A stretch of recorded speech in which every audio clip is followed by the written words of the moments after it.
What's going on, guys? So you probably recall the video I recently made on this really cool Weaver diesel fuel caddy.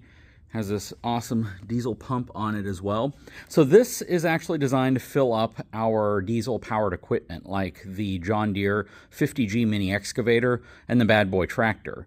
Well, whenever we did this collaboration, there were actually two that I requested, one specifically for gas and one specifically for diesel.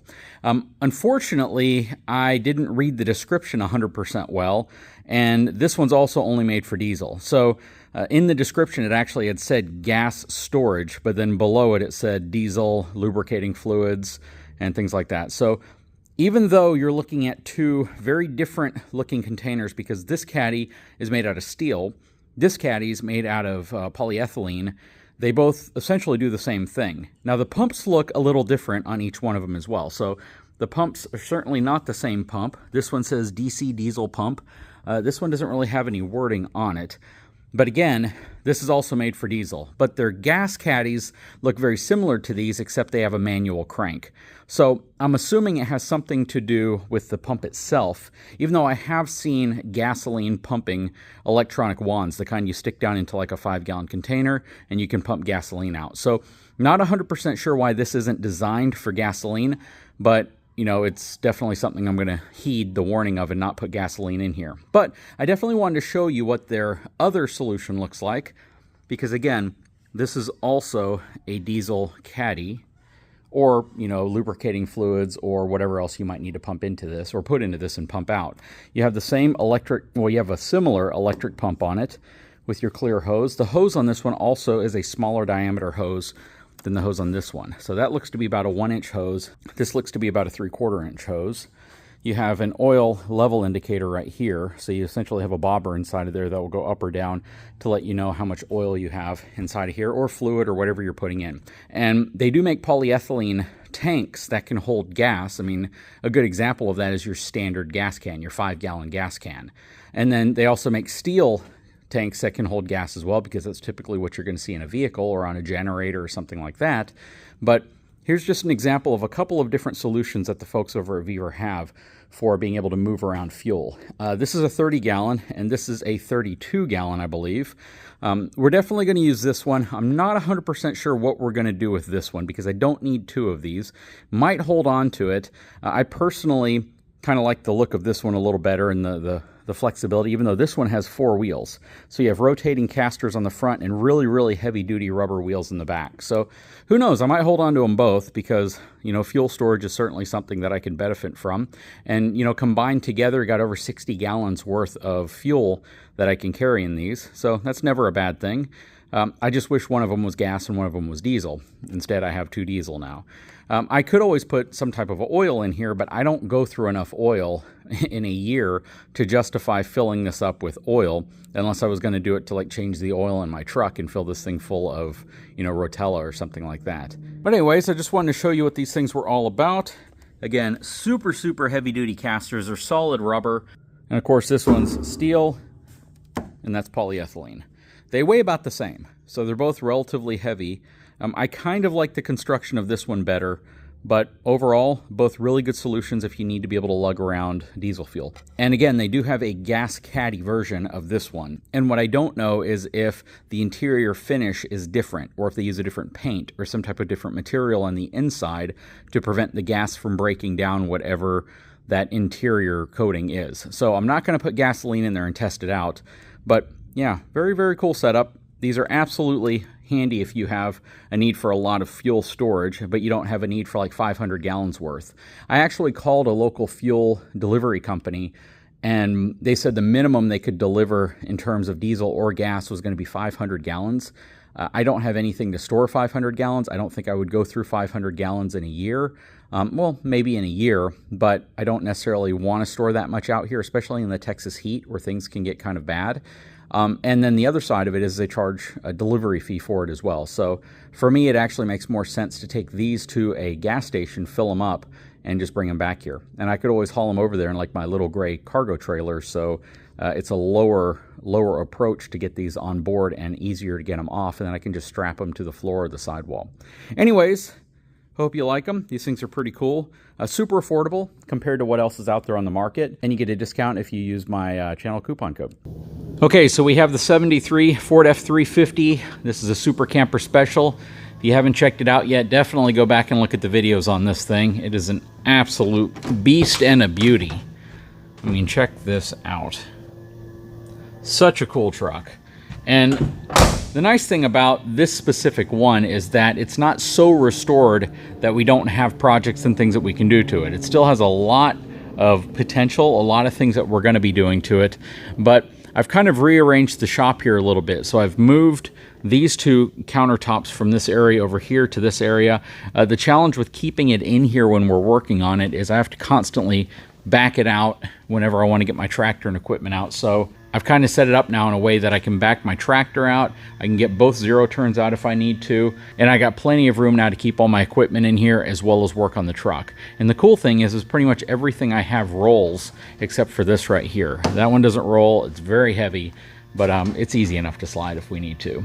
But yeah, the fuel caddies come in really handy when it comes to filling up things like tractors and excavators and such. I do need to get a gasoline caddy. That way I can store more fuel out here, because that's my one big issue, is trying to have enough fuel to keep the zero turns full, to keep my pressure sprayer full, to keep the new lawn tractor that we have full, and to be able to work generators and other things that we need fuel for out here. We burn through fuel pretty quickly during the summer, mainly when the grass is growing really, really tall. So it's always nice to have enough fuel that we're not constantly having to make trips to refill stuff. But yeah, now we have plenty of room to work around the truck. I can back the truck up a little bit because we have probably 10 feet of space behind it. We can walk all the way around it and do what we need to do. I'm still in the process of getting all this stuff organized, but I think it works out a little bit better this way. I would move the truck back probably about 3 feet just so I can walk around the scaffolding right here without worrying about tripping on anything. But yeah, this is a really, really cool truck to work on. Please leave comments below about this truck. What do you think about it? If you want me to test certain things, if you want us to try certain things. You know, one of the big comments that we are getting in a lot of the videos is how trucks aren't made the way they used to be made. I'm going to probably tell you that if you actually saw some of these trucks, maybe you grew up around them, maybe you have an older truck, I don't necessarily think they were built better back in the day than they are today. There's a lot of differences in how things are made. The fit and finish on things is a lot different. How things are machined to their tolerances are a lot different. A lot of things on this truck feel a lot thinner. They don't actually feel thicker or more robust than they do on newer trucks. So, you know, there are some really cool attributes about this, but I would venture to say that the frame, for instance, on my F450 or on an F350, because that's what we're comparing this against. This is an F350, is a thicker frame. That's a stronger frame than what's on this truck. The axles and the components you get on these new trucks are also stronger components than you might see on a truck like this. So even though this is a beautiful truck, and it's a super capable truck, it's hard to compare something like this against a new truck, only because the differences are so profound in terms of how things are built, how they're designed. To give you another example, like even the glass for the window. On some of the newer trucks, it's double layered laminated glass. It's super thick. On this truck, it's a simple single pane of glass. When you look at how different things function on this truck, they wear out far quicker than they would on a brand new truck. But again, this truck is beautiful. It's not as heavy as you might think. It only weighs like 4,200 pounds. So it's not a super, super heavy truck. And when you think about modern trucks, even some of your modern, standard cab, long bed work trucks weigh more than this do. So they have more weight to them overall. And this is a great truck. I mean, I'm not going to say anything negative about it from that perspective. Now that I've actually had one, I've driven it, I've had an opportunity to see what it's all about.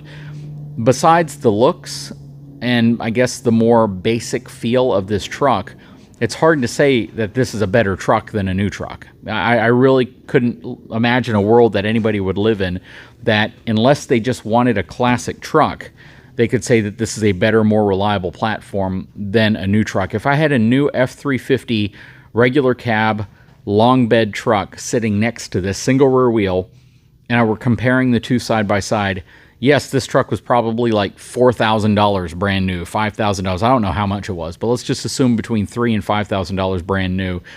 And the equivalent in a new truck today would probably be like I said, work truck, you really couldn't compare this to anything other than the most bare bone work truck, and still you can't really make the comparison because the technology in a work truck makes this thing look like it's from the Stone Age. You take the most basic work truck from Ford, the white body with, you know, the black fenders, steel wheels, the kind of thing you see utility companies driving around in, and you compare it to this, yes, the work truck's probably going to be upwards of $40,000 to $50,000. That's insane, right? That's 10 times the cost as what this truck cost back then, prior to all the inflation that we've gone through over the decades.